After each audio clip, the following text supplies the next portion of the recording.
మీ ఇంట్లో తులసి మొక్క ఉందా? అయితే ఈ విషయాలు తప్పకుండా తెలుసుకోండి. మన ఇంట్లో ఉన్న తులసి అమ్మవారు సాధారణ మొక్క కాదు. ఆమె లక్ష్మీదేవి స్వరూపం. ఉదయాన్నే నిద్ర లేచి శుభ్రంగా స్నానం చేసి తులసి అమ్మవారి ముందు దీపం వెలిగించండి. దీపం వెలిగించేటప్పుడు ఈ శ్లోకాన్ని చదవండి. ఓం తులసియే నమః అని 11 సార్లు జపించండి. లేకపోతే తులసి అమ్మవారి ముందు దీపం వెలిగించేటప్పుడు ఒక శ్లోకం కూడా ఉంది. అది కావాలంటే అదైనా చదువుకోవచ్చు. తులసి శ్రీ మహాలక్ష్మి విద్యా విద్యాయశస్విని ధర్మ వివేక సర్వజ్ఞ ప్రధాన ధర్మ భావిని.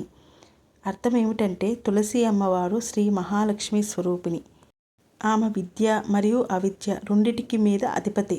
ఆమె ధర్మం అధర్మం మధ్య తేడా తెలిపేది. ఆమె సర్వజ్ఞురాలు. తులసి అమ్మవారు లక్ష్మీదేవి రూపంతో పాటు జ్ఞానం ధనం శాంతి అన్నీ ఇచ్చేదేవి. చెడు తొలగించి మార్గాన్ని చూపించేది.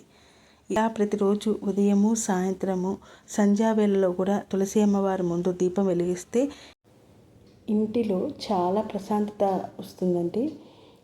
ఇలాంటి మరెన్నో భక్తి విషయాలు తెలుసుకోవాలంటే మా ఛానల్ ఇప్పుడే సబ్స్క్రైబ్ చేయండి, లైక్ చేయండి, షేర్ చేయండి. Thank you.